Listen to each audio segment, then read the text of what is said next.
피츠버그 펭귄스부터 이 메트로랑 이제 퍼시픽은 이제 이 아래서부터 올라가는 뭐 그런 기획이 되게 될 것 같아요. 피츠버그 펭귄스부터 보도록 하겠습니다. 피츠버그 펭귄스는 뭐 올해들 결국 이제 또 플레이오프 가기 힘든 뭐 그런 상황이 발생을 했는데, 아까 이제 제가 경쟁권 팀들이 다 포기를 했다라고 하는 과정에서도 피츠버그는 그거보다 조금 더 아래에 있는 팀이었었죠. 이제 그 경쟁권 팀들보다. 그래 어쨌든 이제 올해도 이제 좀 어렵게 됐습니다. 뭐 그건 어쩔 수 없는 거고, 이제 그 과정에서 어떻게 보면 이제 칼 두바스가 최선책이라고 생각을 하고 움직인 부분이었는데, 일단은 한번 지켜볼 부분이 있지 않나라고 생각이 들어요. 피츠버그 영입 자원 같은 경우에는 토미 노백, 코너 듀어, 코너 티민스, 그리고 2025년 2라운드, 2026년 2라운드, 2027년 3라운드, 4라운드, 2028년 5라운드입니다. 뭐 이제 뭐 중하부 라운드도 뭐 많이 받아왔고, 뭐 이제 상위 라운드 같은 경우에도 2장 받아오는 과정에서 좀 이제 젊은 자원들 같은 느낌으로 받아왔다라고 보시면 좋을 것 같아요. 어쨌든 이제 픽들이 여러 가지 포함이 되어 있다라고 이제 생각하는 부분에서는 어, 지켜보실 부분이 있다라고 생각이 들고요. 방출 자원 같은 경우에는 데하른의 번팅, 보빌리의 코디 글래스, 5라운드 한 장, 4라운드 한 장. 뭐 이제 그래서 이제 중위 라운드 이제 뭐는 좀 이제 쌤쌤 되는 부분이 있고요. 근데 이제 이 결국 이제 미래 플랜에 좀 포함이 되기 어려운 자원들이라든가, 미래 포함이 아니라 그러니까 당장 직전에 정말 크게 힘을 주는 그런 자원들은 그렇지 못한 자원들, 뭐 대표적으로 뭐 데아르네 같은 경우에도 그런 느낌이고, 글래스 같은 경우에도 피츠버그 들어온 이후에 뭐 그렇게 인상적인 느낌은 아니었었고, 번팅 같은 경우에도 굉장히 기복이 있었죠, 그죠? 작년에는 별로였는데 올해는 이제 조금 괜찮은 모습인데, 그리고 이제 보빌리에 같은 경우에도 뭐 그렇게 주축 자원 뭐 애지중지 해야 되는 그런 주축 자원이라는 느낌, 내년까지 무조건 데려가야 되는 그런 자원은 아니지 않습니까? 그런 과정에서 어떻게 보면은 그냥 덜어내고, 올해는 좀 어려우니까 이제 내년을 바라보는 그런 포지션 들어갔다고 보시면 좋을 것 같아요. 결국 플레이오프가 좌절된 시점에서 지명권이 챙기면서 살짝 이제 한 해 좀 쉬어가는, 뭐 올해도 쉬어가냐라고 생각하실 수도 있는데, 그렇게 바라봐 주시면 좋을 것 같고요. 그래도 뭐 리턴 같은 경우에는 시장 가치보다 좀 좋은, 물론 이제 뭐 이것도 뒤에 좀 설명을 드리겠습니다만, 보빌리에도 뭐 2라운드에 팔았고, 그죠? 그리고 이제 루크셴 같은 경우도 2라운드 플러스 4라운드 뭐 이런 느낌으로 받았기 때문에 뭐 리턴 같은 경우에는 괜찮은 편이다 라고 말씀드리면 좋을 것 같습니다. 받아온 자원들이 노백, 듀어, 티민스 뭐 이런 자원들이 있는데 3, 4라인 한 자리 정도는 뭐 맡길 수 있는 자원이지 않나라고 생각이 들어요. 물론 이제 그렇게 중용될 만한 자원은 아닌데 이 선수들도, 근데 이제 뭐 3, 4라인 한 자리 뭐 맡길 수 있고, 뭐 듀어나 티민스 같은 선수들은 뭐 5라운드 한 장 주고 데려왔으니까 그런 부분 확인을 하실 수가 있고, 노백 같은 경우에는 뭐 옛날에 내슈빌에서 좀 좋았던 적이 있었잖아요. 이제 그런 그림 생각해 보시면은 뭐 3, 4라인 한 자리 정도 다들 이 세 명이 뭐 맡을 수 있고, 뭐 한 장차적으로 한 2명 정도는 데려가도 그렇게 나쁘진 않다라고 보고 있습니다. 물론 그렇게 좋지도 않지만. 픽 자체 일단 많이 수집을 했네요. 지금 이제 바라보시면은 뭐 상위권 1, 2, 3라운드 픽 같은 경우에도 이제 3년 동안 이제 좀 많은, 굉장히 많은 이 숫자 확보를 한 거 확인하실 수가 있고, 물론 이제 뭐 2026 같은 경우에는 4라운드, 5라운드가 없기는 하지만 전반적으로 봤을 때는 뭐 피츠버그가 미래도 이제 조금 생각을 해야 되는 단계잖아요. 물론 이제 크로즈비, 말킨, 뭐 르탕 이런 선수들이 있을 때 결국 이제 컵을 한 번 더 드는 게 최종 목적이긴 하지만은, 그래도 이제 뭐 이 선수들이 정말 뭐 5년, 10년 더 뛰어줄 수는 없기 때문에 미래도 조금 생각을 해야 되거든요. 근데 그 과정에서 올해 이제 조금 또 미끄러졌으니까 올해 좀 픽을 수집을 해보자, 그런 목적성이 있지 않나라는 생각이 듭니다. 근데 결국은 이 팀이 진정 우승으로 향하고 있는가라는 걸 한번 생각을 해보셔야 돼요. 그러니까 결국은 카일 두바스를 거액에 모셔온 것도 그렇고, 그리고 이제 크로즈비, 아까도 방금 말씀드렸지만 크로즈비, 말킨, 르탕이 있을 때 우승 한 번 더 하자, 뭐 이제 거기에 칼송도 포함될 수도 있겠지만, 근데 지금의 행보로 보면 솔직히 말씀드리면 우승으로 향하는 행보는 아니죠. 아무래도 이제 올해 조금 안 좋은 상황에서 이제 좀 최선책을 찾는 그런 목적이 조금 있기는 하지만, 최선책이 같은 느낌은 저는, 그러니까 진짜 우승으로 향하기 위한 단계를 차근차근 잘 밟고 있느냐라고 하면 그렇지는 않은 것 같아요, 올해도. 실제로 이제 이 설리번 체제에서 굉장히 잘 쓰일 수 있는 선수들이 기본적으로 굉장히 빠르고, 이 빠르게 전방 압박이라든가 트랜지션 게임을 수행을 할 수 있는 그런 능력을 가지고 있어야 되는데, 지금 노백도 그렇고 듀어도 그렇고 티민스 같은 선수들이 발이 빠른 선수들이 절대 아닙니다. 그러니까 어떻게 보면 하부 라인에서 이제 제가 이제 한 자리 정도 차지할 수 있다라고 말씀드리긴 했지만은, 결국 이제 설리번이 원하는 시스템에 어느 정도는 맞는 선수를 데려와야 이게 이제 올해 이제 살짝 이제 웅크리고 간다라고 하고, 이제 뭐 별로 안 주고 받기는 했지만 그래도 뭐 하부 라인이랑 좀 채워 넣는 그런 이제 결과가 될 수가 있잖아요. 근데 이런 선수들이 아니란 말이에요. 그 과정에서 이제 일단 이제 문제가 되는 부분이 있고, 그러면 이제 가속 같은 부분에서 32km 이상 가속 같은 경우에도 뭐 토빈 500 정도가 뭐 70번 해가지고 40번인데 이것도 그렇게 좋은 편은 아니고요. 그리고 듀어랑 티미스는 거의 뭐 발로 만드는 경기는 그렇게 기대를 할 수가 없는 자원들입니다. 이런 과정들을 생각을 해도 이번에 영입한 선수들이 리스크는 적고 뭐 크게 소비를 안 하고 받아들이긴 했는데 장기적으로 전력에 크게 도움이 될 수 있을지에 대해서는 이 친구들도 솔직히 말씀드리면 미지수다라고 말씀드리는 게 맞는 것 같습니다. 그리고 그죠. 뭐 아까도 말씀드렸지만 크로즈비가 선수들이 크로즈비 세대 선수들이 천년 만년 할 수 있는 상황이 아니기 때문에 뭐 5년 길어봤자 3년 4년 아니겠습니까? 근데 그 과정 내에서 이 선수들이 크게 도움을 줄 수 있냐라고 하면은 그렇지도 않아 보인단 말이에요. 이제 그 과정이 어떻게 보면 좀 이제 아쉬운 점이라고 할 수가 있을 것 같고, 물론 뭐 캡은 충분합니다. 뭐 이제 뭐 내년 보니까 2,550만 달러 남아 있더라고요. 물론 이제 재계약 자원도 포함 안 한 캡입니다. 근데 뭐 어쨌든 이제 전력의 큰 줄기는 피츠버그도 잡혀 있는 팀이니까 일부 보강을 하는 그런 선택이 돼야 되는데, 어쨌든 캡은 충분한데 또 이게 뭐 다른 팀 할 때도 조금 말씀을 드린 부분이지만 사실 피츠버그는 좀 수비가 필요한 것 같거든요. 이제 좀 과감하게 영입을 했었던, 정말 크게 이제 영입을 했었던 그 누구냐? 갑자기 이름 생각 안 나요. 그 뉴저지에 있었던 선수. 그레이브스 같은 선수들이 사실은 굉장히 경기력이 안 좋아졌잖아요. 사실 그레이브스가 그렇게 못할 줄은 잘 몰랐습니다만. 그리고 이제 올해 페트르손도 팔았고. 이런 과정에서 보면은 좀 수비적으로 좀 이제 불안정한 느낌이 실제로 많이 나옵니다. 요즘 보면 선수들이 발이 굉장히 느려졌기 때문에 그냥 전체적으로 스쿼드가 나이 많이 들었잖아요. 주축 선수들이. 그런 과정에서 어떻게 보면 수비에서 그게 더 극명하게 나오고 있는데, 수비에서 이번에 FA로 풀리는 자원들이 대부분 잔류할 가능성이 굉장히 높은 자원이에요. 그러니까 어떻게 보면 이제 이런 선수들이 빅네임이라고 할 수가 있는데, 치크런 같은 경우도 캡스가 어쨌든 이제 잡을 생각이 있는 선수고, 피언크 뭐 올해 이제 위니펙에서 정말 최고의 활약을 펼치고 있는 과정이고, 프로로프도 이제 보시면은 콜럼버스 생활 만족스럽다, 재계약하고 싶다 이런 이야기 나오거든요. 그리고 올로프 같은 경우에는 뭐 사실은 피츠버그 영입을 해도 솔직히 말씀드리면 크게 재미를 보기 어려운 자원이라고 생각을 하고, 올로프 같은 경우에 지금 이제 러시아 루머가 있는 상황입니다. 그리고 가브리코프 같은 경우에도 지금 LA 킹스가 재계약을 생각을 하고 있고, 라이언 린드그런 선수 같은 경우에도 콜로라도에서 지금 2라인으로 활약을 하고 있는 상황이기 때문에 이런 선수들이 지금 FA 시장에 탁 튀어나올 가능성이 거의 없다라고 보시면 좋을 것 같거든요. 그런 과정에서 피츠버그가, 이건 역으로 이야기를 하면 피츠버그가 정말 이제 좀 수비진을 강화를 꾀하는 수비 자원을 이번 FA에서 영입하기 굉장히 어렵다라는 이야기예요. 그런 부분까지 가정을 하면 결국 이제 내년에도 수비진에 보강을 하지 않으면은 결과적으로 수비 경기가 좋아지지 않을 가능성이 크고, 그렇게 된다라고 하면은 내년에도 사실 좋은 그림을 장담을 할 수가 없기 때문에 이런 부분 자체는 한번 이제 좀 눈여겨보고 가셔야 되는 부분이 아닌가라고 생각을 합니다. 그래서 뭐 피츠버그 내용은 뭐 이 정도로 마무리를 지어보면 좋을 것 같아요.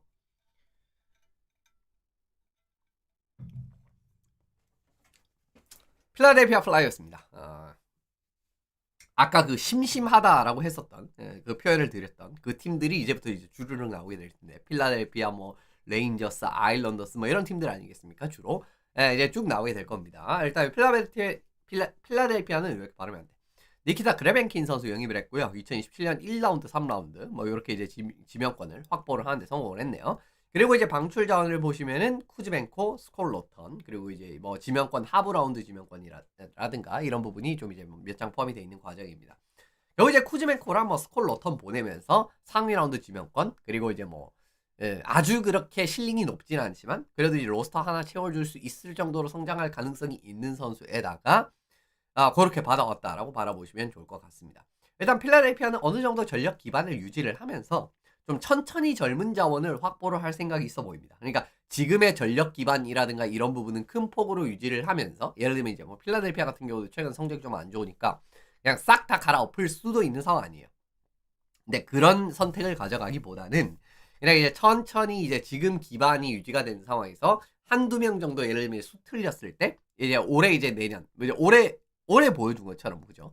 올해 보여준 것처럼 예를 들면 시즌 중간에 패럽이랑 뭐 이런 부진한 자원들을 바꾸면서 조금 이득을 가져가는 선택을 한다라든가 그런 느낌으로 서서히 그렇게 이제 뭐 팀을 조금씩 바꿔가면서 이제 또 젊은 뒤에 이제 보시면 아시겠지만 픽이 엄청나게 많아졌거든요, 필리가. 이제 그런 과정에서 이제 많이 확보한 유망주들이 성장할 동안 시간, 그죠? 뭐 지금 뭐 미치코프 같은 경우에 들어왔고, 그리고 뭐 젤러첸코라든가, 그죠? 뭐 그런 이제 좋은 자원들이 있는데 앞으로도 이제 그런 자원들이 굉장히 많아질 거거든요. 그 과정을 생각을 하시면 천천히 좀 이제 이 리빌딩은 아니고 천천히 이제 조금 젊은 자원으로 바꿔가겠다. 이제 요런 이제 방향성을 잡지 않았나라고 보고 있습니다. 리턴도 제법 괜찮죠. 이거 사실 캡스 때문인데 캡스가 이번에 좀 자기보다 순위가 좀 많이 낮은 팀들을 좀 많이 도와줬어요. 결과가 그런 결과가 되게 됐는데 쿠즈멘코 같은 경우에도 3라운드 지명권, 그리고 스콜 로턴 같은 경우에도 그레벤킨이랑 1라운드 지명권을 받았기 때문에 리턴 자체가 괜찮은 편이었습니다. 그죠? 뭐 쿠즈멘코도 이제 올해 끝나면 이제 계약이 만료되는 자원인데 뭐 3라운드 지명권 잘 받았고, 그리고 약점이 굉장히 명확하다고 말씀드렸잖아요. 예전에 쿠즈멘코는. 그래서 스콜 로턴 같은 경우에는 아까 말씀드린 그레벤킨이랑 또 1라운드 지명권 또 받아왔으니까, 물론 이제 립스 1라운드가 이제 아주 그렇게 크게 정말 대박 지명권이 될 가능성이 그렇게 높지는 않지만 그래도 뭐 상위 라운드 지명권 하나 딱 받아왔으니까 이런 부분 자체는 상당히 괜찮다라고 보고 있는 부분입니다. 지금 필라델피아가 지명권 자체가 상당히 많아요. 내년 1라운드 3장, 2라운드 4장, 뭐 좀 1, 2라운드에만 7장 가지고 있고요. 지금 이제 최근 다음 3시즌 동안에도 6명 1라운드 지명 가능하고 2라운드도 6명이 지명이 가능합니다. 이런 식으로 정말 탑 티어급 탤런트들을 많이 이제 이렇게 좀 쓸어올 수가 있는 지금 이제 필리의 현재 상황이 됐기 때문에, 물론 이제 너무 픽이 이렇게까지 많을 필요가 없다라고 생각을 해가지고 직전감 자원을 트레이드 해가지고 또 영입을 할 수도 있지만, 좀 탑티어급 이런 이제 어린 선수들, 이번에 또 드래프트가 좀 뭐 요즘 최근에 좀 더 그런 경향성이 짙어지긴 했지만 선수층이 좀 좋은 드래프트다 이런 평이 있잖아요. 이런 과정에서 이제 이 지명권을 많이 확보를 하지 않았는가라고 보고 있습니다. 근데 문제가 될 수 있는 부분이 뭐냐면, 사실 필라델피아가 아까도 말씀드렸지만 전력을 크게 변화하고자 하기보다는 천천히 간다 이런 느낌 말씀을 드렸지 않습니까? 근데 이런 노선을 가져갔을 때 팀이 한없이 애매해질 성적이 좀 있다라는 거, 이건 좀 걱정을 해야 될 부분입니다. 그러니까 어떻게 보면은 우리가 물론 이제 그 필라델피아에 뭐 트러스트 프로세스 뭐 이렇게 이제 계속 이제 주장하는 팀이 있기는 하지만, 이제 NHL 같은 경우, 필라델피아 같은 경우에도 사실은 지금 그런 좀 노선을 샀다라고 바라보셔야 되는 부분이거든요.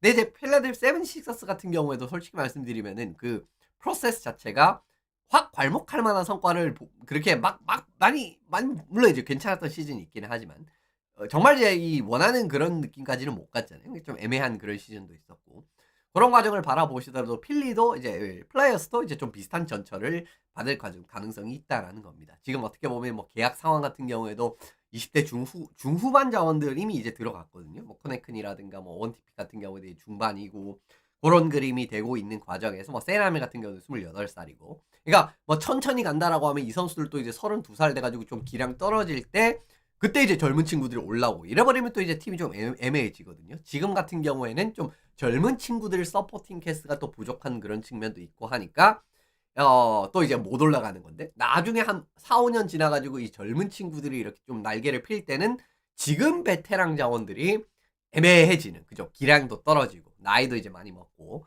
그런 상황 충분히 나올 수 있다라는 겁니다. 그렇기 때문에 굉장히 팀이 애매해질 가능성이 있다라는 거고, 그러니까 결론은 이제 성적 개선 수준도 크지 않다라는 거죠. 그러니까 내년 내후년 간다라고 해도, 그러니까 올해 같은 느낌이 될 수 있다라는 겁니다. 뭔가 좀 연승하면은 플레이오프 갈 수 있을 것 같은데 결국 이제 플레이오프 못 가는데, 그리고 연패해가지고 예를 들면 지금 위치 정도 된다라든가 그런 느낌이 될 가능성이 있어가지고, 그래서 이런 애매한 행보가 될 수 있을 부분, 그런 위험성은 필리가 가지고 있다라는 거, 이거 이제 염두를 해두시면 좋을 것 같아요.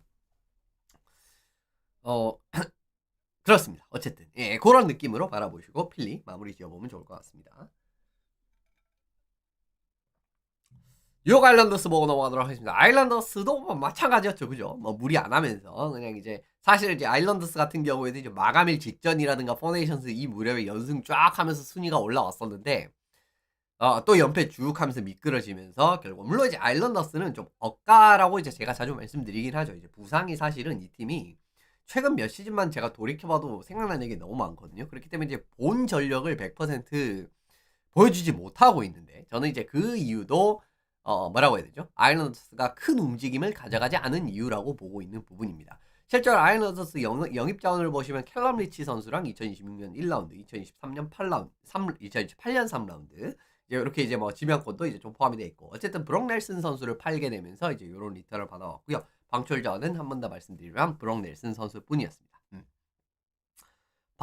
받아온 젊은 자원도 그러니까 이제 뭐 캘럼 리치라는 어떻게 보면 지금 콜로라도 팜에서 꽤 괜찮은 공격수를 받아오긴 했지만 이 선수도 사실은 나이가 이제 20살이거든요. 그러니까 어떻게 보면 이제 유망주도 이제 보면 18살짜리, 19살짜리 뭐 20살 뭐 이런 느낌으로 가잖아요. 근데 좀 이제 뭐 NHL 전력이 좀 들어올 수가 있는 그죠? 그러니까 예를 들면 뭐 18살 선수 이렇게 받아오면은 좀 뭐라고 해야 되죠? 뭐 이 선수를 당장 이제 직전감으로 써먹기도 좀 애매한 상황이 나올 수도 있고 그리고 이제 뭐 NHL 뭐 레벨도 높으니까 이제 좀 고전하는 그림이 나오는데 지금 20살 정도 내년 21살 되면은 이제 프로 무대에서 이제 바로 이제 직전감으로 쓸 수 있는 선수지 않습니까? 박아영 선수도 그런 선수를 받아왔어요. 그리고 이제 투웨이 센터 리치 선수를 받아왔고 올해 이제 오사와에서도 이제 43경기 15골 53어시스트. 사실 주니어 레벨에서 20살 선수가 이 정도는 전혀 인상적인 성적은 아닙니다. 그런 과정인데 뭐 결론 말씀드리고 싶은 건 투웨이 직전감 센터를 받아왔다는 거. 그게 이제 뭐 직전이 AHL 레벨이 될 수도 있는 거고 NHL 레벨이 될 수도 있지만 그죠. 당장 써먹을 수 있는. 그게 이제 어떻게 보면 이제 아일랜더스도 좀 우리는 전력 자체는 괜찮은 편이다라고 생각을 하고 있는 것 같아요. 그리고 이번에 펠미에리 선수 같은 경우에도 이제 올 시즌 끝나면 계약이 만료되기 때문에 이 선수도 트레이드 할 수가 있었고 파조 선수도 이제 내년까지 계약이 잡혀 있으니까 이런 베테랑도 사실 트레이드가 가능성이 있는 상황이었거든요. 근데 둘 다 안 팔았습니다. 그리고 심지어 펠메르 같은 경우에는 재계약 이야기가 나오고 있어요. 그러니까 이제 이것도 이제 전력을 굳히겠다라는 거죠. 이런 그림을 바라보시더라도 적극적인 움직임을 전혀 취하지 않았습니다. 뭐 적극적 움직임이라고 하면 펠메르도 팔고 파조도 팔고 뭐 이런 그림이 될 수 있겠잖아요. 근데 이제 그런 이제 선택지 가져가지 않았다라고 생각을 하는 거고요. 한 번 더 말씀드리자면 아일랜더스는 자체 전력으로 괜찮다라고 판단한 것 같아요. 그러니까 팀의 전력 자체가 괜찮다라고 판단한 것 같습니다. 그러니까 여기 이제 부상이라든가 이런 부분만 없으면 우리 팀은 멀리 갈 수 있는 팀이다. 아직도 이제 우리 가능성을 가지고 경쟁력이 있는 팀이다라고 생각을 하고 있는 것 같고요. 지금 실제로 아일랜더스가 사실은 뭐 많은 움직임을 택하기도 좀 애매하기도 해요. 지금 공격진 바라보시면은 뭐 장기 계약으로 잡힌 자원들도 엄청나게 많고요. 그리고 뭐 펠메어도 이제 뭐 재계약한다 그랬으니까 지금 이제 바라보시면은 이제 시지커스까지는 굉장히 이 뭐 적어도 이제 2시즌, 3시즌 같이 있는 그리고 뭐 이제 뭐 진짜 이제 1라인급 선수들은 2031년까지 이제 뭐 아일랜더스에 소속이 된 그런 선수 아니겠습니까? 치플라코프도 뭐 재계약을 한다라고 이런 이야기가 나오니까요. 그렇게 됐을 때 지금 이제 공격진 데스 차트를 보시면은 지금 물론 이제 한 두세 자리가 이빨이 빠져 있어요. 왜냐면 이런 선수를 FA라든가 이런 부분에서 영입을 해야 되는 자원이기 때문에. 근데 전체적으로 보시면은 라인의 이런 큰 틀은 다 잡혀 있잖아요. 그죠? 1라인에 리호벳 바젤. 올해도 경기력 상당히 좋았던 라인이었고. 그리고 이제 저기 두클레아랑 펠메어의 사이에다가 원래는 이제 그 누구냐? 넬슨이 들어갔거든요. 근데 이제 2라인 센터 넬슨을 대체할 자원 한 명 이제 영입을 해야 되는 거고. 타바레스 다시 데려오나? 어쨌든 3라인의 파조 선수라고 하면 저는 이제 뭐 여전히 파조 선수는 3라인 수준에서는 괜찮다라고 보고 있고요. 치플라코프랑 3라인 레프트 윙어 그리고 이제 마지막에 앵발 시지커스에다가 4라인 라이트 윙어 이렇게 되면은 팀이 어쨌든 이제 큰 틀은 다 잡혀 있습니다. 지금 상황에서 2025-26 그 공격진을 짜봐도 그렇게 되고 수비진 같은 경우에도 로마노프, dob슨, 펠릭, 필록 다 있죠. 그리고 메이필드까지 있죠. 그리고 펠릭, 필록, 메이필드 이런 선수들은 굉장히 장기 계약으로 걸려 있는 상황이죠. dob슨 같은 경우에도 물론 이제 트레이드설이 있긴 했지만 트레이드로 내보낼 가능성은 사실 그렇게 크지 않다라고 봐야 되는 자원입니다. 그러니까 수비도 지금 한 자리만 채우면은 내년 수비진 구축 완료가 되는 상황이거든요. 그럼 골리는 어떠냐? 골리도 소로킨 바르라모프 있잖아요. 그러니까 지금 전체적으로 아일랜더스는 전부 팔아가지고 그냥 싹 팀을 갈아엎기보다는 전력을 다듬는 편이 훨씬 빠르고 그 편이 훨씬 더 수월하기도 하고 게다가 이제 그렇게 가도 크게 나쁘지는 않다라고 보고 있습니다. 그러니까 결국 이제 아까도 이제 서두에도 말씀드렸지만은 이 팀은 우리가 최근에 부진한 게 부상 때문이지 않나라고 보고 있는 것 같아요. 그러니까 우리가 전력을 100% 발휘하면은 정말 저력이 있는 팀이지만 이 부상이 이거 너무 많아가지고 그렇게 판단을 하고 있습니다. 우리가 이제 날개만 제대로 편다면 그러니까 그죠? 물론 이제 그게 정말 한 3시즌, 4시즌 이렇게 계속 이어지고 있기 때문에 좀 걱정이 되는 부분은 있는데 내년에도 이어지지 않을까 싶어가지고 어쨌든 결론 말씀드리면은 싹 파는 것보다는 전력 기반 자체가 확실하게 구축이 돼 있기 때문에 그 기반을 유지하면서 좀 다듬는 편이 그죠? 훨씬 더 낫다라고 판단을 하고 있는 것 같습니다. 이제 그런 부분을 지켜보시면 좋을 것 같고요. 어쨌든 아일랜더스도 이번에 좀 소극적으로 움직인 편이네요. 물론 넬슨을 팔기는 했지만요.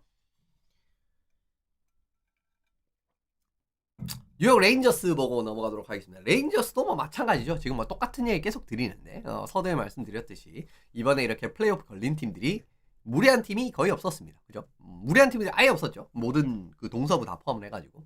이제 그 과정에서 이제 레인저스 보고 넘어가시면 좋을 것 같은데, 레인저스 같은 경우는 카슨 수시랑 오베쿠베, 그리고 2025년 3라운드 지명권 한 장 받아왔고요. 그리고 방출 자원은 이제 라일리 스미스, 에릭 브란스트램, 그리고 2025년 3라운드 뭐 이렇게 이제 방출을 했다라고 바라보시면 좋을 것 같네요. 뭐 주축 어쨌든 이제 수시, 오베쿠벨 뭐 이런 선수를 받아왔고, 스미스 같은 경우에는 뭐 올해 이제 계약 끝나기도 하고 사실 뭐 장기 플랜에 또 집어넣긴 좀 애매하긴 한데다가, 브랜스트램도 이제 참 경기력이 약점이 많은 선수입니다. 공격에서 번뜩이면 있지만 경기력에서 참 약점이 많은 선수라서 요런 이 주축급이 아닌 선수를 이제 좀 내보내는 그런 선택을 했네요. 일단 이제 사이즈, 수비 사이즈, 그리고 활동량적인 측면을 좀 이제 보강을 했다라고 보시면 좋을 것 같은데, 오베쿠벨 선수가 이제 이 뭐냐 예전에 워싱턴 테이즈의 또 라비올레 감독의 어떻게 보면 지도를 받았다라고 하는 좀 이제 표현이 좀 그렇긴 하지만, 어쨌든 같이 이제 감독이랑 선수로서 이렇게 또 연을 맺은 적이 있었잖아요. 그때 오베쿠벨의 경기력이 나쁘지 않았거든요. 이제 근데 이제 올해 같은 경우에도 스피드 여전히 뭐 괜찮은 편이고, 그리고 60분당 활동량이 16.52kg, 킬로미터가 되기 때문에 킬로그램이래. 킬로미터 상위 7%에 해당하는 성적입니다. 이런 과정에서 결국 이제 오베쿠벨이 에너지 플레이어 역할을 잘 수행을 해줄 수 있는 선수고, 캡스 때도 잘 써먹었다라는 거 한 번 더 말씀을 드리면은, 이런 선수들이 지금 사실은 레인저스에서 상당히 필요한 상황이거든요. 올 시즌 레인저스의 가장 큰 문제는 꾸준하지 못한 활동량, 그리고 이제 에너지 레벨도 경기 내에서 굉장히 꾸준하지 못하는 그림이 많았습니다. 그러니까 에너지 레벨도 이렇게 좀 좋은 경기가 있었던 거는 맞는데, 막 이게 경기 내에서도 이제 1피리어드에서는 에너지 레벨 좋다가 2피리어드에서 쭉 꼬라박고 3피리어드에 이제 좀 올라오다가 결국 이제 뭐 2피리어드에 꼬라박은 상황에서 이제 경기 뒤틀려가지고 지는 거. 올해 레인저스에 진짜 많이 나오는 문제인데, 오베쿠벨 같은 선수가 들어오면은 이런 부분에 조금은 약점이라기보다는 문제점이 살짝은 해결될 만한 여지가 있다라고 말씀드리면 좋을 것 같고요. 어쨌든 꾸준하지 못한 활동량적인 문제라는 겁니다. 카슨 숫이 영입을 했기 때문에 피지컬 아주 이제 좋은 선수잖아요. 195에 96kg. 이제 사실 이제 밴쿠버 같은 경우에는 이런 자원들이 꽤 많은 상황이었죠. 그죠? 그러니까 이제 마이어스도 그렇고. 그리고 이제 뭐 데아르네 결국 팔긴 했지만 뭐 데아르네 같은 자원도 있고, 이번에 뭐 들어온 패트레손도 이제 피지컬 굉장히 좋은 자원이니까, 이제 이 좀 밴쿠버가 이런 좀 과잉이 됐다라고 판단을 해가지고 이 3라운드 지명권이었나요? 이제 그런 그림을 트레이드를 했는데, 기본적으로 뭐 수비 기여라든가 그리고 힘 좋고 이래가지고 좀 수비의 이런 좀 피지컬 플러스 안정감 이런 부분을 이제 동시에 확보를 할 수 있는 자원이거든요. 결국은 이제 좀 밸런스 있는 느낌으로 가고자 하지 않나라고 생각이 들어요. 그러니까 지금 린드그런이 결국 이제 로스터에서 빠지게 됐기 때문에 요 린드그런 자리도 이제 누군가로 채워야 되는 그림인데, 물론 이제 팀 내 클래스로 따져보면은 밀러 선수랑 폭스 선수가 좀 생각이 나기는 하지만, 밀러 선수가 윌버건 선수랑 조합이 경기력이 괜찮은 편이거든요. 이제 그거를 생각을 하면은 바카나이넨 혹은 수시 뭐 이런 자원이 될 수도 있고, 뭐 슈나이더도 가능성이 없진 않지만, 근데 이제 수시가 그냥 무난할 수도 있지 않나라는 생각이 듭니다. 뭐 이제 폭스가 좀 부족하는 피지컬이라든가 이런 부분에 이제 빈틈도 좀 보강을 해줄 수가 있고 하는 그림이기 때문에, 아무래도 폭스가 돌아왔을 때의 파트너 후보로, 그러니까 라인메이트 후보로도 지금 이제 수시가 충분히 거론이 될 수는 있겠죠.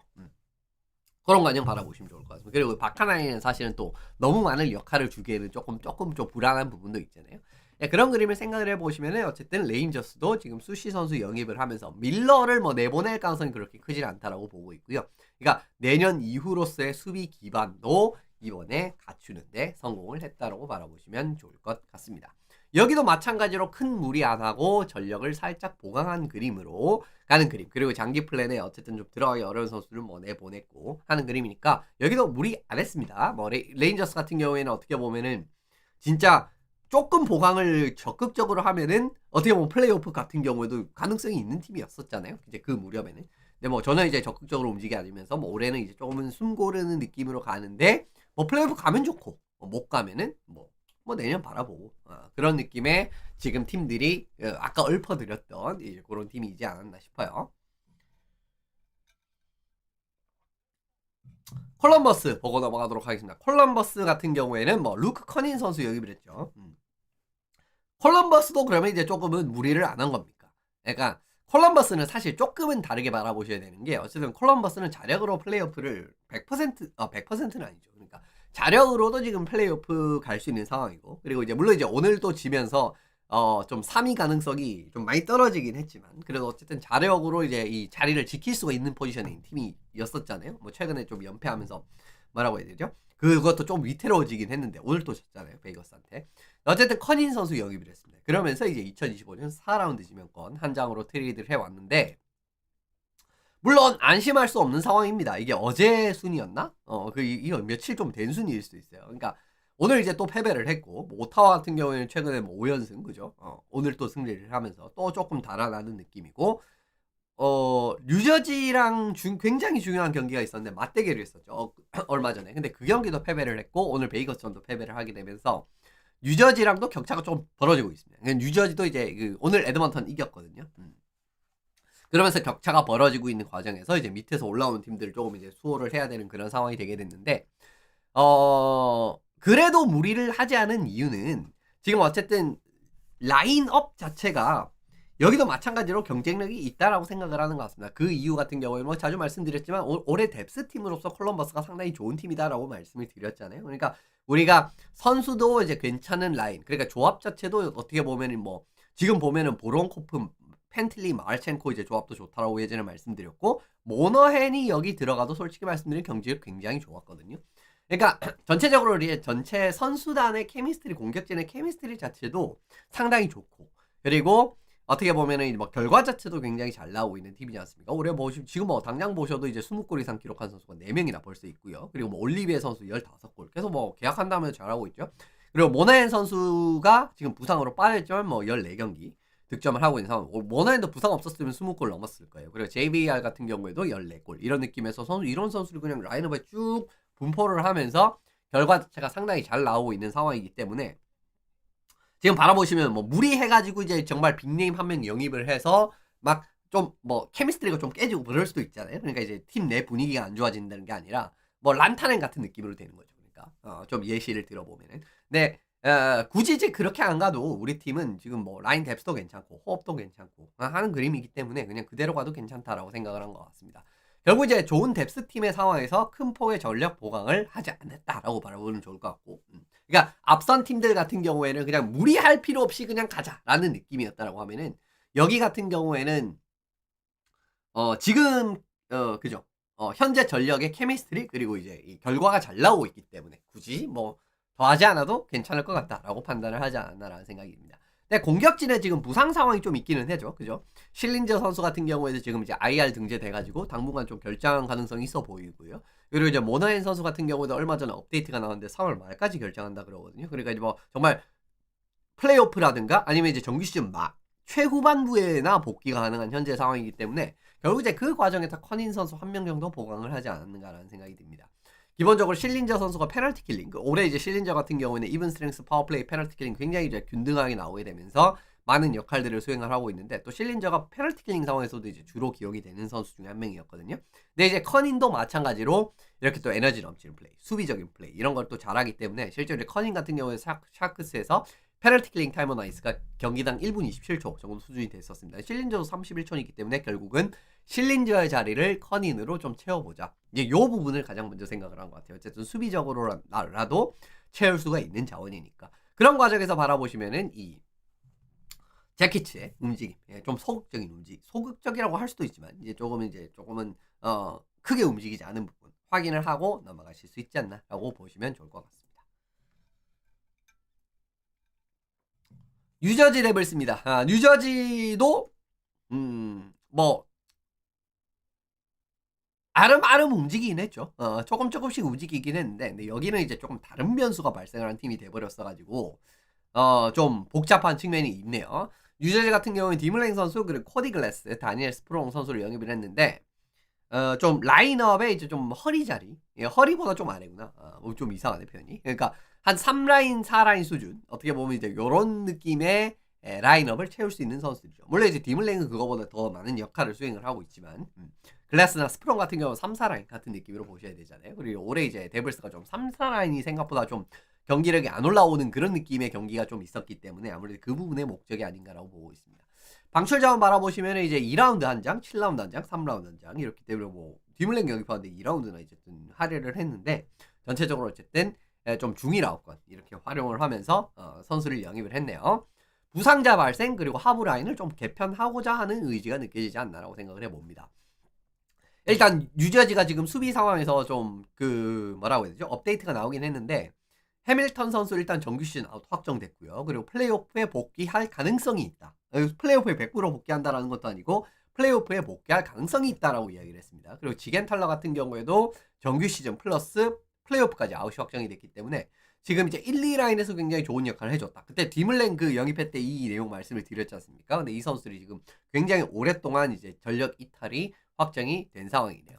실제로 지겐탈러 선수 그때 이제 좀 예상을 드렸을 때 그 코바체비치 라인에 딱 들어와가지고 이제 그냥 지겐탈러 라인을 수행할 것이다. 디물랭이. 그 말씀 드렸잖아요. 근데 진짜 딱 그 역할 수행을 하고 있습니다. 이 라인에서 디물랭 코바체비치 라인이 나오고 그리고 3경기에서 지금 42분 3경기밖에 안 뛰었는데 이제 5대5 상황에서 42분을 벌써 뛰었어요. 그런 과정이 나왔기 때문에 결국 이제 지겐탈러의 빈자리를 메우기 위해서구나 디물랭이 그 부분을 한 번 더 확인을 할 수 있었다라고 말씀을 드리고요. 그리고 코디 글래스가 사실은 별로 기대 안 했는데 지금 출발이 상당히 좋습니다. 지금 이제 3경기 출장에서 2경기에서 포인트를 올렸고 1골 2어시스트나 올렸기 때문에 플러스 4 이런 과정에서 어떻게 보면 글래스가 지금까지는 뭐 괜찮은 활약을 초반에 보여주고 있네요. 글래스가 만약에 활약을 이어갈 수 있다라는 전제를 하게 된다라고 하면 물론 휴즈의 대체는 당연히 불가능하죠. 아까 이제 뭐 디물랭이 진짜 누구냐 지겐탈러 대체한 것처럼 그거를 기대를 당연히 하지 않았을 겁니다. 근데 기본적으로 라인 분산적인 측면에서 상당히 도움이 될 수가 있기 때문에 지금도 어쨌든 뭐 2라인 3라인 같은 느낌으로 많이 활용이 되고 있지 않습니까? 그 과정에서 이제 좀 좋은 그림이 나오고 있다라는 거니까 글래스가 만약에 활약을 이어간다라고 하면은 마이어, 히시어, 네이슨 뭐 이 라인 같은 경우에는 꾸준하게 뭐 뉴저지가 계속 썼었던 라인이었죠. 그리고 이제 사실은 원래는 팔라트, 휴즈 그리고 브라트 이제 요게 어떻게 보면은 1, 2라인 조합 그러니까 이제 1라인 조합이었던 거죠. 근데 이제 히시어는 누구냐? 휴즈가 이제 부상으로 이제 올 시즌 이탈이 확정이 되게 됐기 때문에 결국 이제 요 라인을 조금 조율을 해야 되는 상황이 나왔는데 결국 이제 그 과정에서 하울라, 글래스, 브라트 라인 형성을 했고요. 그 3라인에 팔라트를 3라인으로 내리면서 머스랑 타타를 이렇게 조합을 했단 말입니다. 그러니까 결국은 라인 분산적인 측면에서 굉장히 중요한 역할을 맡을 수가 있다라는 거예요. 만약에 글래스가 이 페이스를 계속 유지를 하진 못하겠지만 어느 정도라도 경기력을 보여주게 된다라고 하면은 어쨌든 이제 1라인 역할은 히시아가 수행을 하는 거고 2라인, 3라인에서 그죠? 브라트, 글래스 이제 요렇게 이제 또 득점 많이 만들어내고 3라인 같은 경우에는 또 이제 타타르라든가 팔라트라든가 머서 물론 머서도 많이 부진하지만 또 이제 이번 뭐 이런 또 기댈 만한 선수들이 있잖아요. 뭐 4라인 같은 게 또 에너지가 좋으니까 이제 요 부분 이 라인은 좀 이야기가 다르다라고 생각을. 뭐 실제로 뭐 4라인도 경기력 괜찮죠. 그러니까 결국은 이 라인 분산적인 측면에서 좀 중요한 역할을 수행을 할 수가 있다. 이렇게 바라보시고 넘어가는 게 맞지 않나라는 생각이 듭니다. 어쨌든 지금까지는 뭐 성과가 잘 나오는데 결국은 사실은 당연히 후반기 내내라든가 아니면은 계속 이제 이게 이어지진 못할 겁니다. 그렇기 때문에 좀 머서 선수의 역할이 좀 중요해지지 않았나 그런 생각 좀 들기는 듭니다만은 어쨌든 데블스가 좀 라인 분산적이지 뭐 스프롱 같은 경우에는 사실 그렇게 크게 기대를 하고 데려온 자원은 아닐 거예요. 이런 부분 확인을 하시고 넘어가면 좋을 것 같습니다.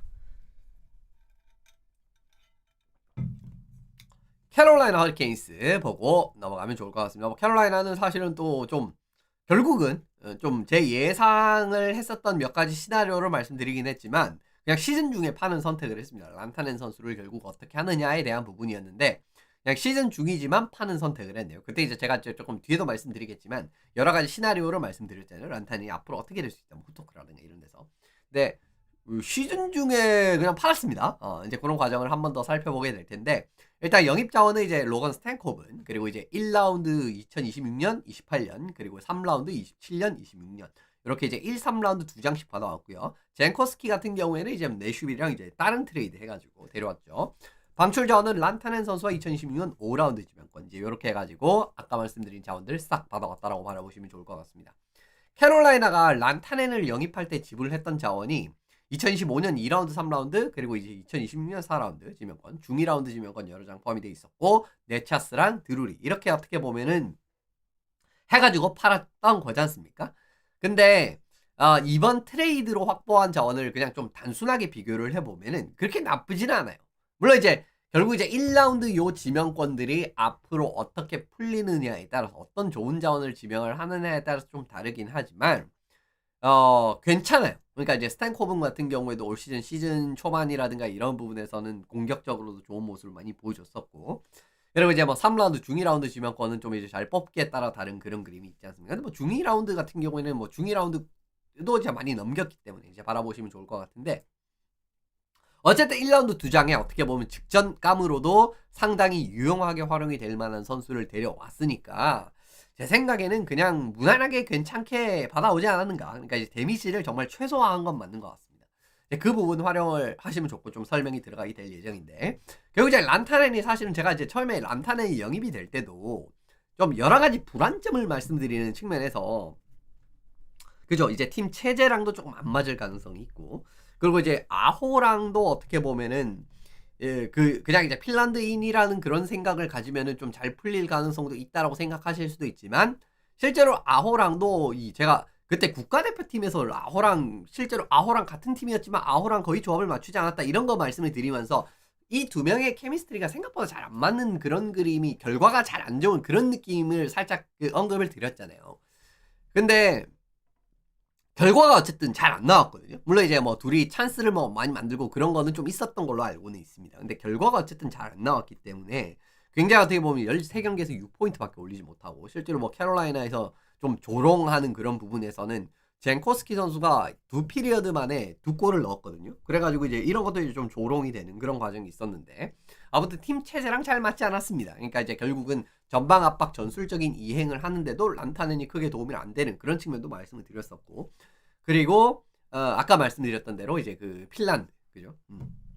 조합적인 측면에서도 그러니까 그때도 말씀드린 그 기억이 나는 게, 핀란드 감독들이 괜히 란타넨이랑 아호를 같이 안 썼 이유가 있었을 것이다 라고 말씀드렸잖아요. 그러니까 이제 그렇게 조합을 같이 안 가져가는 이유가 분명히 있었을 것이다, 이런 느낌으로 말씀을 드렸었는데, 그죠? 뭐 그들이 핀란드 감독들이 틀리지 않았다, 뭐 이런 것도 이제 조금은 뭐 뒷받침 될 수 있는 부분이라고 생각이 들고요. 어쨌든 팀 체제랑 잘 맞지 않았다, 이런 뭐 여러 가지 이유 자체들이 다 그냥 한꺼번에 터졌던 이 부분이 아니었나라는 생각이 듭니다. 얼마나 부진했느냐를 살펴보시면은 란타넨이 올 시즌 0포인트를 기록한 경기, 그러니까 포인트를 못 올린 경기가 콜로라도에서는 49경기 중에 13경기, 26.5% 정도 수준이었거든요. 근데 캐롤라이나에서는 13경기 중에 7경기에서 포인트가 없었습니다. 53.8%. 이런 과정에서 보시더라도 얼마나 캐롤라이나 체제에서 맞지 않았는지는 지금 이런 결과에서도 나오지 않는가라고 생각이 듭니다. 이제 그런 과정도 이제 트레이드를 한 이유지 않을까 생각이 들고요. 캐롤라이나 여러 가지 선택지, 예전에 뭐 후토크라든가 말씀을 드렸을 때는 트레이드 마감일에 뭐 트레이드를 하는 방식도 있지만, 저는 그 당시에는 그냥 데리고 갈 거라고 생각을 했었어요. 그러니까 결국 한 번 더 끌어보고 한 번 더 어떻게 보면 시즌에서 이렇게 데리고 있다라고 한다라고 해도, 시즌 끝까지 활용을 한다라고 해도, 그러니까 만약에 시즌 끝까지 데리고 있어요, 란타넨을. 근데 란타넨이 시즌 끝까지 별로 이제 뭐 임팩트가 없었습니다. 그런데 사실 그때도 트레이드가 됩니다, 란타넨 정도 되는 선수라고 하면은. 왜냐하면 결국 이제 FA 시장에 나오기 전에 또 이제 영입을 하면은 8년 계약을 할 수 있다는 메리트 하나. 그리고 두 번째 같은 경우에는 그 뭐라고 해야 될까요? 다른 팀이랑 경쟁이 안 붙잖아요, 그렇게 되면. 왜냐면 이제 우리가 미리 이제 영입을 하는 거니까. FA 시장 나오기 전에 이제 이렇게 트레이드하는 그 선택지가 조금 더 나올 가능성이 크지 않나라고 봤는데, 그냥 바로 트레이드를 해버렸습니다. 그렇기 때문에 이거는 이제 가능성적인 측면에서는 이미 확정이 됐다라고 말씀을 드리고요. 물론 즉시 전력급이라고 할 수 있는 네차스랑 드루리의 공백은 당장은 좀 느껴질 수가 있습니다. 그리고 뭐 네차스는 지금 이제 뭐 콜로라도 체제에서 워낙 이제 잘 맞는 경기력을 보여주니까. 근데 지금 캐롤라이나는 블레이크라든가 로빈슨 같은 선수들이 좀 성장세에 들어왔기 때문에 지금 뭐 1라인, 3라인 이런 느낌으로 잘 자리를 잡았고요. 그리고 이제 좀 유틸리티성 자원이라고, 뭐 드루리가 좀 그런 역할을 수행을 했잖아요. 근데 그런 역할 같은 경우에도 뭐 로슬로비, 조스트, 카리에 이런 하부라인 자원도 풍부를 하기 때문에, 물론 네차스의 그런 공격력 자체가 조금 아쉬울 수는 있지만, 네차스 같은 경우는 시즌 초반에 그런 정말 임팩트 있는 모습을 계속 이어지지는 않았었잖아요. 한번 이제 좀 꺾인 장면이 있었지 않습니까? 그런 부분을 생각을 해보면은 뭐 지명권도 어쨌든 1라운드 2장 받아왔고 하니까 데미지 자체는 좀 최소화하지 않았는가. 드루리는 이제 좀 대체가 충분히 되다라고 생각이 들고, 그러면 네차스 같은 경우에도 블레이크라든가 로빈슨 선수들이 좀 성장을 하고 있기 때문에 이런 부분에서 좀 로스터 빈자리를 메우는 과정은 나쁘지 않다라고 보고는 있습니다. 블레이크랑 로빈슨이 올 시즌 뭐 1차적으로 괜찮은데, 그죠? 한 25포인트 가까이, 20포인트 언저리 지금 뽑아주고 있는 그런 그림을 확인을 하실 수가 있습니다. 네, 어쨌든 이제 활동량적인 측면에서 두 선수가 결국 이제 브린다무르 감독에 참 잘 맞는 성의 경기를 보여줘요. 지금 이제 60분당 활동량 두 선수 모두 보시면은 16.4 그리고 16.29가 나오기 때문에 상위 23%, 상위 12%. 어떻게 보면 상당히 이제 괜찮은 모습을 많이 보여주죠. 이제 이런 과정에서도 이제 좀 잘 성장을 하고 있다라고 말씀을 드리고, 올 시즌 캐롤라이나 최다 출전 조합을 살펴보시면은 마티노, 스털, 저비스 라인이 260분 가장 많이 이제 뛰고 있고요. 그리고 이제 두 번째 많이 기용되는 라인이 로빈슨, 코트카님이 네차스, 그죠? 뭐 네차스 이제 떠났으니까. 근데 어쨌든 로빈슨이 이제 이런 또 중력도 소화를 했었다라는 거고. 그리고 이제 3라인 같은 경우에도 뭐 마티노, 그리고 뭐 스털, 카리에, 그죠? 카리에가 이제 저비스 대신에 카리에가 부상당한 이후에 뭐 저비스가 들어오고 그랬던 것 같은데. 근데 어쨌든 이런 부분을 보시더라도 이제 아까 말씀드린 카리에 좀 하부 라인에서 이제 좋은 역할을 보일 수 있다고 말씀드렸잖아요. 그러니까 대체가 될 만한 선수들이 좀 있다라는 겁니다. 물론 이제 그게 결국 이제 네차스 정도 급은 아니지만 좀 로스터를 잘 채워넣고 있고, 그리고 이제 팀의 이 브린다무리 감독이 원하는 하키를 펼치는 데는 괜찮은 활약을 펼칠 수 있는 자원이 있다라고 말씀을 드리는 거고요. 스탠 코븐도 솔직히 말씀드리면 이런 경기력은 잘 할 수가 있습니다. 60분당 활동량이 16.09kg이기 때문에 상위 20% 이런 부분에서도 괜찮은 자원이거든요. 그래서 뭐 무난하게 괜찮은 딜이었지 않았나라고 보고 있습니다. 근데 결국은 문제가 뭐냐면, 이게 또 란타넨을 영입할 때도 정말 진리도록 말씀드렸던 내용 중에 하나였잖아요. 플레이오프에 결국 게임 브레이커 성향, 그죠? 예전에 제가 타라센코 같은 선수를 많이 언급을 드릴 때 게임 브레이커 성향의 선수, 결국 이제 아무리 그래서 이제 이 게임 브레이커 성향의 이런 정말 큰 경기에서 한 골씩 빡 때려주고 정말 이제 승부를 바꿀 수 있는 그런 역할을 목적으로 란타넨을 영입을 했다라고 말씀을 드렸지 않습니까? 그렇기 때문에 저는 사실 그거를 한 번 더 끌어볼 거라고 생각을 했거든요. 워낙 이제 플레이오프에서 정말 한 골 차로 지는 게임들이 많았고, 그런 내용들을 뭐 예전에 란타네 할 때 많이 말씀을 드렸으니까요.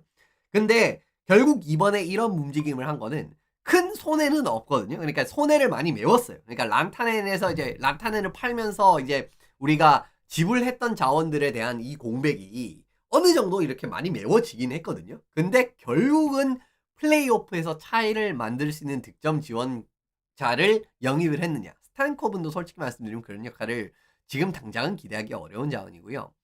뭐 추가적으로 예를 들면 실제로 뭐 다른 선수 영입할 거다 이런 이야기가 캐롤라이나에 있기는 했었습니다. 근데 이제 조용히 끝난 상황이기 때문에 결국 캐롤라이나가 올해도 작년, 재작년 뭐 예전에 보여줬었던 그런 느낌의 결과가 나올 가능성이 조금 더 커지지 않았는가.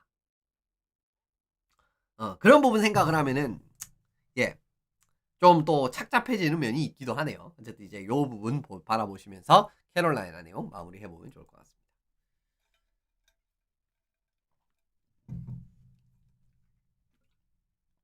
예, 마지막으로 캡스. 예, 입니다. 캡스는 뭐 사실은 캡스도 반복되는 내용이지만 콜럼버스랑 좀 비슷한 느낌의 뭐라고 해야 될까요?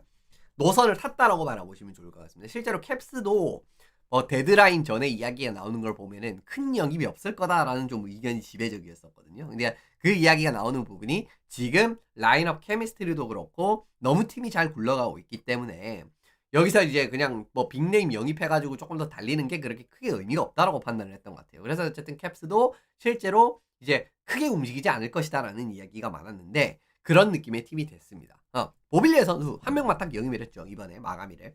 근데 이제 이게 좀 재밌었던 게 뭐냐면은 2라운드 지명권 상당히 큰 대가를 지불을 했다. 그래서 이제 이것도 이제 제가 그때 이제 뭐 마감일 이후에 그 잡담이라든가 아니면 이제 뒤에 말씀드렸을 때 캡스가 좀 독을 풀었다.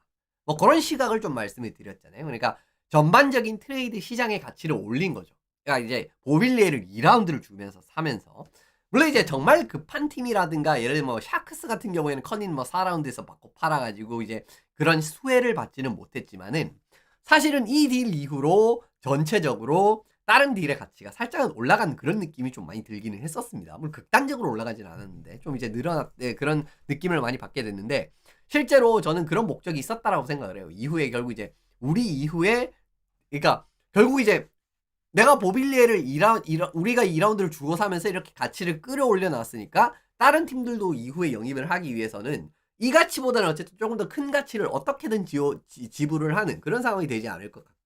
그런 상황이 나올 수밖에 없지 않습니까? 이제 그런 과정에서 2라운드를 한 장 썼다라고 생각을 한 것 같아요. 그러니까 결국은 이제 라이벌 팀이라든가 좀 라이벌이 될 수 있을 만한 팀들이 전력 보강을 쉽게 하지 마라. 이런 느낌의 딜, 그런 목적성이 가장 컸다라고 보고 있습니다. 왜 캡스가 그런 선택을 가져갔냐라고 하면은 2025년 2라운드 지명권이 2장 있었기 때문이에요. 그러니까 그냥 한 장은 써도 뭐라고 해야 될까요? 어차피 우리 한 장 있으니까 별 문제 없고요. 그리고 예전에도 잘 말씀드렸던 내용이지만 왜 우리가 캡스가 그 오베치킨 끝나면 한동안 뭔가 좀 암흑기가 찾아올 이미지잖아요. 근데 정말 좋은 선수들이 많아요, 지금. 그러니까 이제 마이너라든가 그리고 이제 팜에도 좋은 선수들이 굉장히 많습니다. 이제 그 유망주 자원들. 대표적으로 뭐 앤드류 크리스탈이라든가 그리고 프로타스 선수 동생도 있고 그리고 이제 그 콜허슨 선수라든가 이런 진짜 좋은 선수들이 많거든요. 그렇기 때문에 2라운드 한 장 이거 내 보낸다라고 어차피 우리 많아. 우리 좋은 애들 많아. 이렇게 생각을 하시는 게 맞지 않나라고 보고 있습니다. 그리고 이후에 딜에서 확실히 선수들의 가치가 좀 올라간 느낌이었어요. 쿠즈멘코 같이 물론 이제 쿠즈멘코가 정말 많은 골을 득점을 하면서 좋은 모습을 보여주긴 했지만 쿠즈멘코 발이 느려지고 이런 부분에서 굉장히 제한적으로밖에 활용이 되지 않기 때문에 쿠즈멘코도 계약도 끝나잖아요 올해. 그리고 올해 이제 쿠즈멘코 그렇게 좋은 모습도 아니고 근데 쿠즈멘코도 3라운드를 받았습니다. 필라델피아가. 그리고 루크셴 같은 선수도 2라운드 4라운드를 받았고 세텔룬드 선수 딜 같은 경우에도 이제 이 사이드 D 선수들이 많이 들어간 선수들 있지만 세텔룬드 영입할 때도 지금 2라운드를 줬거든요. 오타와가 세너제이한테. 그리고 스콜 로턴 같은 경우에도 사실은 진짜 1라운드가 안 될 수도 있다. 뭐 이런 이야기도 있었는데 1라운드가 되게 됐고 그리고 이제 브랜던 테너브 선수도 2라운드 지명권으로 팔렸잖아요. 이런 그림이 나왔기 때문에 이 보빌리의 딜 이후에 확실히 전체적으로 조금은 그 인플레가 온 느낌이었어요. 그래서 이제 요 부분 하나 확인을 하시면 좋을 것 같고요. 그리고 이제 이러한 영입을 단행한 팀들이 LA, 토론토, 위니펙 다 어떻게 보면 플레이오프에 좀 라이벌이 될 수 있으면 특히 이제 위니펙 같은 경우에는 올해 프레지던트 트로피를 직접적으로 경쟁을 한 팀이고 토론토 같은 경우도 요즘에 좀 경기력이 불안하긴 하지만 그래도 토론토도 올해 같은 경우에는 뭐 애틀랜틱 디비전 지금 거의 뭐 플로리다랑 뭐 비슷한 느낌으로 1위 싸움을 하고 있는 팀이잖아요. 그죠? 그러니까 뭐 플레이오프 때 족수가 될 수가 있고 LA 같은 팀들 같은 경우에는 사실은 좀 잘 긁히면 굉장히 플레이오프에서도 위험한 팀이 될 수가 있기 때문에 결국 플레이오프에 라이벌이 될 수 있는 팀들이 다소 포함이 돼 있었습니다. 그러니까 이 팀들이 전력을 보강하기 위해서 캡스가 이 시장 가치를 올려놨으니까 좀 손해를 보고 영입을 했다라고 바라보시면 좋을 것 같거든요. 이제 그런 거 하나 생각을 하시면 좋을 것 같고요. 시장 교란 목적도 좀 달성을 했는데 뭐 활약 4라인 지금 어쨌든 4라인에서 뛰고 있습니다. 4라인에서 11분 가까이 뛰고 있고 뭐 3경기에서 1골 넣었네요. 그러니까 결국은 시장 교란 목적. 예를 들면 진짜 뭐 2라운드 지명을 하면 지금 당장 들어와가지고 막 진짜 아까 글래스처럼 막 진짜 라인업 중요한 역할을 이렇게 받으면서 그렇게 활용 안 합니다. 지금 보빌리에를. 그렇기 때문에도 제가 아까 말씀드린 대로 좀 캡스가 전체적으로 좀 라이벌 견제를 위한 움직임이 아닌가로 보고 있고 그런 역할 자체는 결국은 잘 수행을 한 딜이 아닌가라고 바라보는 부분입니다. 그래서 어쨌든 이제 캡스 내용을 이렇게 마무리를 하면서 오늘 메트로 디비전 한번 정리를 맞춰보면 좋을 것 같고요. 제가 내일까지 열심히 퍼시픽도 만들어는 볼 텐데 그죠? 일단은 열심히 만들어 보겠습니다. 그래서 이제 내일도 진행을 하면 한 10시쯤 진행을 하지 않을까 싶고요. 다시 한번 말씀드리면 올해 이제 이번 주 조금은 뜸했던 이유가 그 제가 이제 그 하는 일에 좀 마감일이 그 데드라인이 있는 그 일이 있었는데 그게 하루가 땡겨졌어요. 그러니까 그 마감일이 하루 땡겨져 가지고 원래는 그 마감일 계산해가지고 이제 그렇게 딱딱딱 할 생각이었는데 마감일 하루 땡겨져가지고 지금 좀 변수가 발생을 해가지고 올해 이제 이번 주가 이제 주중에 조금은 물론 3번 하긴 했지만 그러니까 이제 원래는 이제 목금 해가지고 탈락을 했는데 좀 못했다는 말씀을 드리고 그래서 어쨌든 내일도 열심히 준비를 해보도록 하겠습니다. 그래서 걸려 있으면 와주시면 좋을 것 같고요. 내일 퍼시픽 마지막으로 이번 주 그 트레이드 마감일 관련 내용은 싹 치고 다음 주부터는 또 이제 뭐라고 해야 되죠? 뭐 기록들이라든가 좀 눈여겨볼 플레이라든가 이런 것들을 살펴보면서 시즌 즐겨보시면 좋을 것 같습니다. 어쨌든 오늘은 여기서 다 마무리를 지어보도록 하겠습니다. 감사합니다.